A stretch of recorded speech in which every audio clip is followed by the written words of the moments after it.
मेरा ये channel subscribe करें। 1425 से 1525 के बीच का समय भारतीय इतिहास में एक बहुत इंपॉर्टेंट एरा है। इस समय उत्तर भारत में दिल्ली सल्तनत का डाउनफॉल हुआ, जो कभी बहुत पावरफुल थी। इसी दौरान नई शक्तियों का उदय हुआ, जैसे उत्तर में मुगल साम्राज्य और दक्षिण में विजयनगर साम्राज्य। इन बदलावों के साथ कल्चरल और रिलीजियस डेवलपमेंट्स भी हुए, जैसे भक्ति और सूफी आंदोलनों का राइज। भारत के पश्चिमी तट पर पुर्तगालियों का आना इस ट्रांसफॉर्मेटिव पीरियड को और भी कॉम्प्लेक्स बना देता है। ये एरा सिर्फ पॉलिटिकल उथल पुथल का समय नहीं था, बल्कि इंटेलेक्चुअल और आर्टिस्टिक फर्मेंट का भी समय था। भक्ति आंदोलन पर्सनल डिवोशन पर जोर देता था और पूरे उपमहाद्वीप में फैल गया, एग्जिस्टिंग सोशल हायरार्कीज को चैलेंज करता हुआ। साथ ही सूफी संत लव और टॉलरेंस के मैसेज के साथ डाइवर्सिटी के बीच यूनिटी की भावना को बढ़ावा देते थे। इस पीरियड में रीजनल किंगडम्स का भी विकास हुआ। हर एक ने इंडियन कल्चर के रिच टैपेस्ट्री में कंट्रीब्यूट किया। विजयनगर साम्राज्य अपनी मैग्निफिसेंट राजधानी के साथ कला और वास्तुकला का बीकन बनकर उभरा। दक्कन में बहमनी सल्तनत और उसके सक्सेसर स्टेट्स ने इस्लामिक और इंडिजिनस आर्टिस्टिक ट्रेडिशंस के यूनिक ब्लेंड को पैट्रनाइज किया। 15वीं शताब्दी तक कभी माइटी दिल्ली सल्तनत अपनी फॉर्मर सेल्फ का शैडो बन चुकी थी। इंटरनल स्ट्राइफ और वीक रूलर्स ने इसकी नींव कमजोर कर दी थी।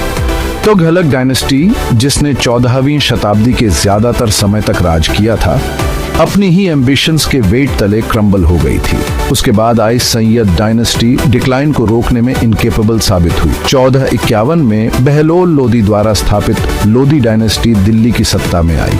अफगान ओरिजिन के लोदी उत्तर भारत के ज्यादातर हिस्से पर अपना कंट्रोल कंसोलिडेट करने में कामयाब रहे।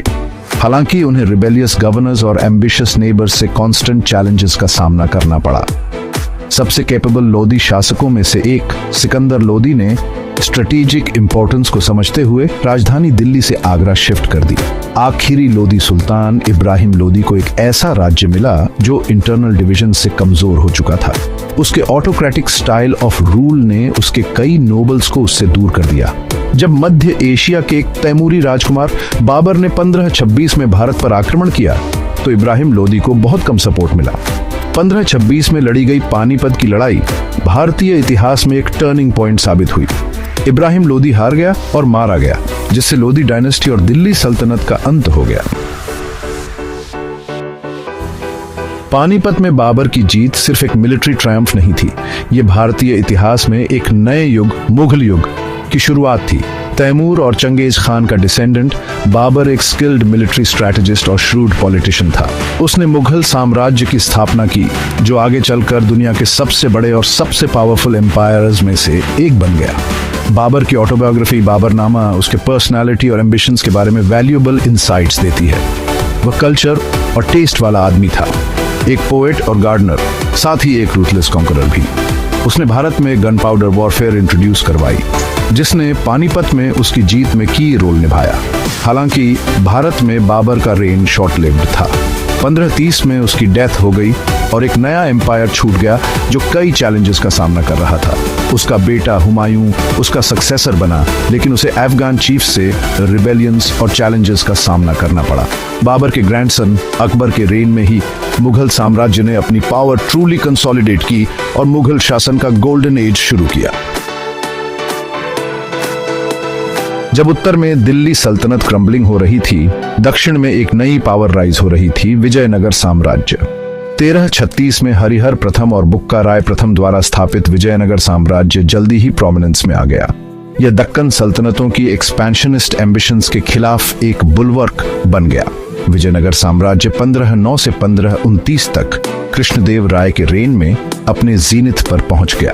एक स्किल्ड मिलिट्री कमांडर और एबल एडमिनिस्ट्रेटर कृष्णदेव राय ने एम्पायर की बाउंड्रीज एक्सपैंड की और पीस और प्रॉस्पेरिटी का पीरियड एस्टैब्लिश किया। उसने आर्ट, लिटरेचर और आर्किटेक्चर को पैट्रोनाइज किया, जिससे उसका कोर्ट लर्निंग का एक रिनाउंड सेंटर बन गया। विजयनगर के रूलर्स ग्रेट बिल्डर्स थे और उनकी राजधानी विजयनगर, आज का हम्पी, उनके आर्किटेक्चरल प्रोवेस का प्रमाण थी।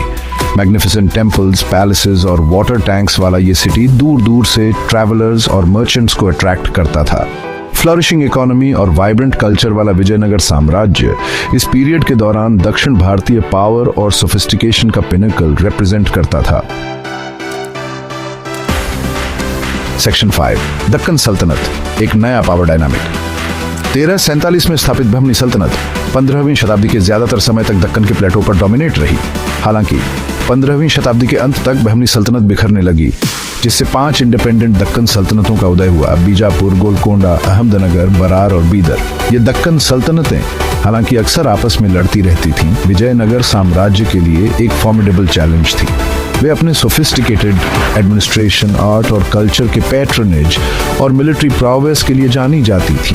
दक्कन सल्तनतों ने एक distinct Indo Islamic architectural style develop किया, जो उनकी मॉस्क्स, टूम्स और पैलेसेस में दिखाई देता है। विजयनगर साम्राज्य और दक्कन सल्तनतों के बीच राइवलरी इस पीरियड के दौरान दक्षिण भारतीय पॉलिटिक्स का एक डिफाइनिंग फीचर था। इसका अंत 1565 में तालिकोटा के युद्ध में हुआ, जहां दक्कन सल्तनतों के एक कोalition ने विजयनगर की सेनाओं को डिसाइसिवली हरा दिया, जो दक्षिण भारत के इतिहास में एक टर्निंग पॉइंट था। सेक्शन 6 पुर्तगालियों का आगमन, गोवा और मसाला व्यापार। 1499 में वास्को डी गामा के नेतृत्व में पुर्तगालियों के भारत आने से हिंद महासागर के व्यापार में यूरोपीय इन्वॉल्वमेंट का एक नया युग शुरू हुआ। मसालों और ईसाई धर्म परिवर्तित करने की इच्छा से प्रेरित होकर पुर्तगालियों ने स्थानीय शासक जामोरिन की परमिशन से कालीकट में एक ट्रेडिंग पोस्ट स्थापित की। हालांकि पुर्तगालियों ने जल्द ही मसाला व्यापार पर मोनोपोलाइज करने की कोशिश की, जिससे एग्जिस्टिंग अरब व्यापारियों के साथ कॉन्फ्लिक्ट शुरू हो गया। 1510 में पुर्तगाली गवर्नर अल्फोंसो डी अल्बुकर्क ने बीजापुर सल्तनत से गोवा पर कब्जा कर लिया और इसे पुर्तगाली भारत की राजधानी बना दिया। गोवा पुर्तगाली मसाला व्यापार का एक मेजर सेंटर और उनके मिशनरी एक्टिविटीज का हब बन गया। भारत में पुर्तगालियों की प्रेजेंस का देश के व्यापार और संस्कृति पर गहरा प्रभाव पड़ा। उन्होंने नए ship building techniques, navigational instruments और फायर आर्म्स इंट्रोड्यूस करवाए, जिन्होंने अंततः भारतीय युद्ध को इन्फ्लुएंस किया।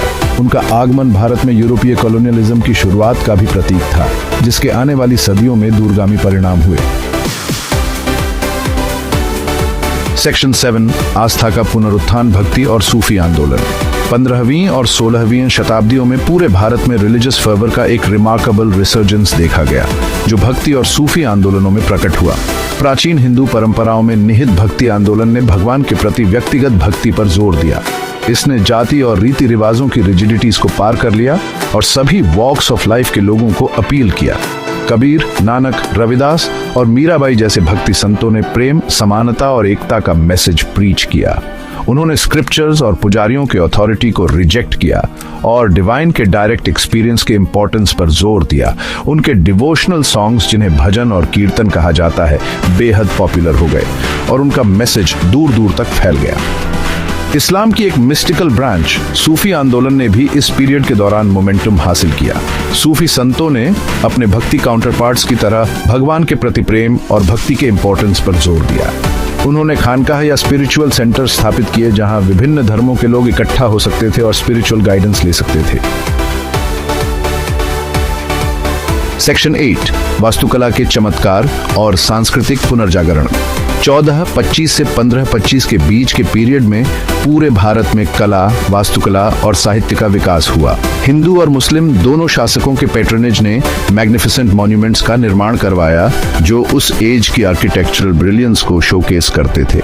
विजयनगर साम्राज्य अपने ग्रैंड टेम्पल्स के लिए प्रसिद्ध था, जैसे हम्पी में विरूपाक्ष मंदिर और विट्ठल मंदिर। ये टेम्पल्स अपने टावरिंग गोपुरम्स, इंट्रिकेट कार्विंग्स और विशाल पिलर्ड हॉल्स के साथ विजयनगर के आर्टिजन्स के आर्किटेक्चरल प्रोवेस का प्रमाण है।